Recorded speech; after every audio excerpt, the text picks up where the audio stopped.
Hello and welcome back to Warcraft Daily for today, the 8th of January 2014. Yes, I did it right this time. So, in today's news, we have the new PvP season. I've got one or two more things to say about that in addition to what I said in yesterday's video.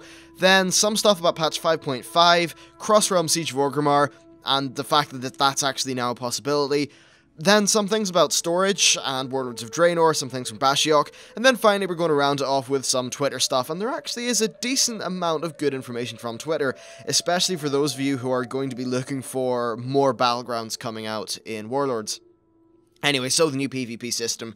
Now, most of this is covered in last night's video, so if you really want a lot of detail, go watch that. But basically, Season 15 is now going to be a thing. They already did add Season 15 gear into the game files in case it would be needed. So, yeah, it would definitely appear that that was definitely worth doing. Now, there doesn't seem to be any art in there for the minute, but as soon as art does appear in the PTR, I'll do all the preview videos and basically the same kind of thing that I did for patch 5.4. Now, this does push Warlords of Draenor back from the earliest possible release being in April to it being in and around July, and I guess there will be some disappointment due to that, which I think is pretty understandable. Anyway, so this actually leads us really in a perfect segue into our next topic, which is patch 5.5. So we do know that this new PvP season is coming out, and this means there will be a new patch. And the question is whether there will be any PvE content in this patch. Well, I can't say for sure, but we do now know that it's possible that they might open up Siege of Orgrimmar to cross-realm play in this patch in normal difficulty. Zarhim went back on what he said yesterday and confirmed that he will be bringing it up in a developer meeting, so it's definitely a possibility, and I think, yeah, fair enough if they can spare the development time. It isn't new content though, so I can't really see it helping the situation, because right now we have this problem where Siege of Orgrimmar is probably going to last 10 months. That is, like, that normally a raid tier will last for 6 months, and then that's 6 months, but after, like, in month 3, there will be the equivalent of the patch 5.1 or 5.3 patch, so this is going to last 8 months on its own. So I really am thinking there might need to be some PvE content. I'm not really sure what there would be, though, so, I don't know, I'll probably figure it out at some point. Anyway, my comments on Cross-Realm Siege of Orgrimmar yesterday were just mainly focused on me not really being sure if it was worth the development time at this late stage, but if it turns out it's not much of a burden, then yeah, fair enough, go ahead and do it. It will give more people more options, and that's definitely a good thing. But honestly, I don't think that anything more surrounding Siege of Orgrimmar is going to excite people. We've done Siege of Orgrimmar. We're not really interested in it anymore. Like, yeah, I don't know. This patch is just kind of... It was a great launch, 5.4, and it was really fun for the first 3 months. But I think that really... I don't know. It nearly feels to me like people have got through the content quicker, or just have kind of... I don't know. It just doesn't seem to have a great deal of longevity in it, which is probably a little bit of an issue, especially considering with this delay. Anyway, so one more thing, and this is about void storage and just storage in general. So there's a thread in the forums basically asking for more void storage, and that's fine. But Bashiok responded saying that really a void storage increase request is fine, but it's a band-aid, and they don't really want to do a band-aid fix. Something like this would still take a decent amount of time to implement, and it wouldn't really help the problem too much. Now, I know this may not make sense to some of the non-coders out there, but trust me, this kind of thing does take time. Especially when you take into consideration the fact that World of Warcraft is, what, 10 years old? Kinda, in and around there, maybe 9, whatever. That means it's a very large game built on a ginormous code base, so often things like this are going to be a little bit tricky to implement. I think a good example is, say, our backpack space, just the default 16 slot that your character comes with. Now, a lot of people have said, well, it just makes sense to increase everyone's baseline bag space by making that, I don't know, a 28 slot blag. Blag is not a thing. A bag. And honestly, I think that would be fantastic. But the problem is that the code that's used for that backpack is actually different from what's used to additional bags. And it's just one of those things that's really heavily ingrained into the original kind of way things were coded for the game, so it would actually take a disproportionate amount of work to fix that. But anyway, the main thing that he wanted to drill into, is the fact that they're not going to be fixing bag space problems via giving us larger bags. They will be giving us larger bags as a quality of life thing, but mainly they want to, instead of just kind of putting a plaster over the cup, they want to actually sort of heal the problem. and this is going to be via a few different large fixes, I guess. So the main thing they're going to do in Warlords is add the heirloom collection and the toy box. This should store all your heirlooms and toys and that kind of thing in your bags, and since Mists of Pandaria brought so many damn toys, this is definitely a good thing. Now, one issue though is they're not exactly sure what constitutes a toy, because there are some items which are considered toys that are also equipable, or I don't know, how do you, wow. How to pronounce, lol. Anyway, so if there's one of these toy items that can be equipped, do they want to put it in the toy box? Do they not? Bashiok said that honestly they weren't sure, and they may be looking to the community for that one. So hey, if you're bored, give him a suggestion. That said, it's still early days. Anyway, he also confirmed that we will be getting slightly larger bags, and of course that in combination with the way that quest items will now be a part of the quest log, means that there are going to be a sizable number of items just kind of fecked off into the UI and out of our bags, and that's definitely a good thing. As I'm sure you can see in my videos though, I am really bad at managing my bags. I've not had a decent amount of free space in a very long time, though I think that's really just me being lazy, honestly. Finally, he did talk about gear collections. Now, the collection system is basically what they do for mounts, pets, and what they're going to be doing for heirlooms and toys. So the gear collection would essentially be this collection system, but for your actual gear. No specifics yet, but putting gear into one of these collection style UI elements would be kind of great, because that's 18 slots if you're, say, a character that's running around with 2 sets of armor. And I just think it would be really nice if they could also roll this in with a more robust gear swapping kind of system. Another thing, I really hate managing characters with multiple sets of gear, so anything that really helps alleviate that problem's kind of nice. Like, it's always annoying because, right, fine, if you have your 2 set-in-stone sets, that's okay, but then when you start trying to upgrade, and you're managing upgrades between multiple different gear sets, and then it's just a pain in the arse to update that little, like, the default manager thing. I know there are add-ons to do it, so I should probably just get one of those, but honestly, if an issue is so bad that an add-on is needed to make it more bearable, then the chances are that should be integrated into the game itself. Although, I don't know, I kind of feel bad for, like, maybe the OQ people who put in all this work into making OQ and then it's being rolled into the next patch. But I guess that since the add-on creators, it's a specifically non-profit venture, they probably are happy enough to see their creation really being taken in by Blizzard, so I don't know. It's a bit of an interesting debate there. Anyway, let's move on to Twitter.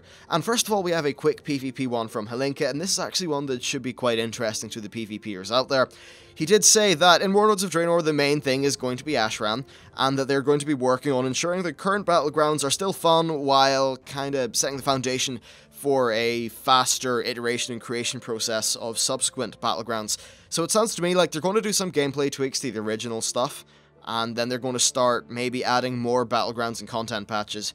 I think that a new BG every content patch would actually be really cool, because, like, as a PvP player, you get loads of new systems in that there's a new framework for a new season, right? But there's not always a new bit of content. And when I say content, I just mean like a thing in the world or a new battleground, a new arena. I think Mists of Pandaria was actually horrific in terms of this. We only got 1 or 2 battlegrounds and that was kind of it. Maybe the Shadowpan arena place. It was kind of sparse, honestly. And I just don't think that's good enough. I think that the PvP players do deserve a little bit more content thrown their way. So, yeah, that's good. The only thing, though, is that I do foresee a little bit of a problem, right? Where there's so many random battlegrounds, and this is nearly an issue at the minute, in my opinion, but basically where the random battleground queue means that the chances of people actually getting a battleground they enjoy get lower and lower and lower.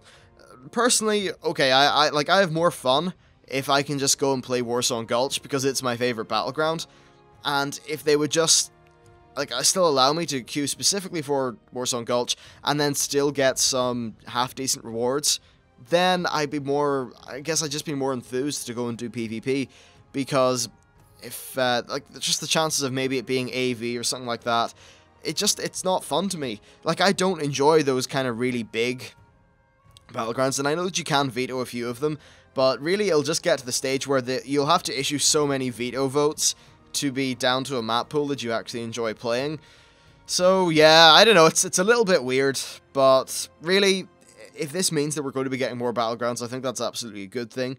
And then I'd also hope that instead of focusing on the big Zergy battlegrounds, that they maybe just continue going in the smaller ones. And the reason I say the smaller ones is because I think there's a lot more gameplay value there, and Ashran basically scratches the itch for a large Alteric Valley style place. So yeah, there's some PvP stuff. If you are a PvP player, what do you think about the amount of actual content that Blizzard have been providing? And yeah, do you think this whole issue I was talking about with the random BGQ being a little bit annoying at times, do you think that's like a valid thing? Hopefully it is. Anyway, let's move on to the last set of tweets, and these are from Dave Maldo. He's one of the lesser-known Blizzard people with only 1.7 thousand Twitter followers, but the guy is actually, like, he does say a lot of cool stuff, and he has good developer insight. So, first of all, on the topic of transmog, he said that they will not be adding daggers and fist weapons to the one-handed sword, axe, and mace transmog bracket. Basically, there's philosophical and tech reasons. The philosophical reasons are because there's some classes they don't want to be running around with a fist weapon instead of a sword, which I suppose makes sense. And then also the tech reason is an animation one, apparently. Now this also, like, it does seem mostly fair to me, but I think it's a little bit sucky for someone who is, say, combat rogue, and I know they traditionally use swords, but still being a rogue, I think it kind of makes sense them using daggers, so transmogging into that wouldn't be crazy. But yeah, overall, I know, like, that's just the way it's going to be. I don't really think there's anything I can do around here to change that. Then next, he said that sub-level 40 armor that has a different armor type than the class's post-level 40 armor will not be, like, you won't be able to transmog between the two. Basically, this means for warriors and hunters, the warriors won't be able to transmog their max level plate gear into pre-level 40 mail gear, and then the same thing for hunters. They said that they wanted consistency with armor types, though personally I have to say that it kinda does make sense. Not all warriors are going to be these hulking plate ogre monstrosities. Some are going to maybe value a little bit more mobility, so therefore some of this mail armor might make sense.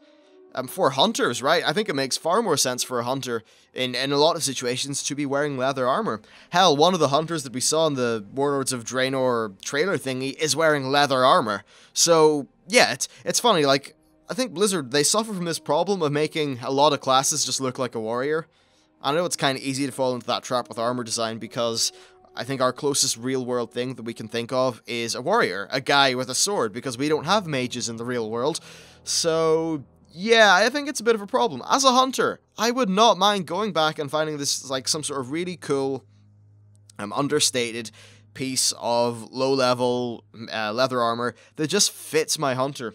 And then another thing as well, this is not really one of today's tweets, but it's worth mentioning. They did say that they were, oh shit, who was it that said it? I'm not specifically sure, but I know one of the developers said that they would actually like to just have some class-based or, like, kind of zone-based armor going up through the earlier levels, so there's a little bit more consistency and we're not all rolling around in clown suits. A little bit like how, say, the Blood Elves have got that really Blood Elf-style armor when they're in Eversong Forest and the Ghostlands.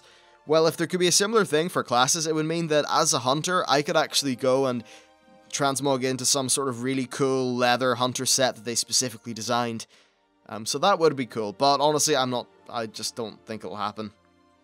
Anyway, interesting stuff. This week's biggest bit of news is probably not even going to be that Warlords of Draenor stuff I was talking about with the release date. It's probably going to be a new model. So, yeah, new model. I don't know when it's going to come, but Chris Robertson, who is their big art guy, said that he was preparing a reveal and that it would be more than 3 days ago, and that was about 3 days, or it would be more than 3 days until it comes out, and that was about 3 days ago. So, yeah, just keep watching this space, shit's going to go down, and it should be really interesting. Anyway, that is it for today's show. I hope you enjoyed it. If you did, please drop a like, because it really does help me out. So yeah, thank you very much for watching, and I will see you next time.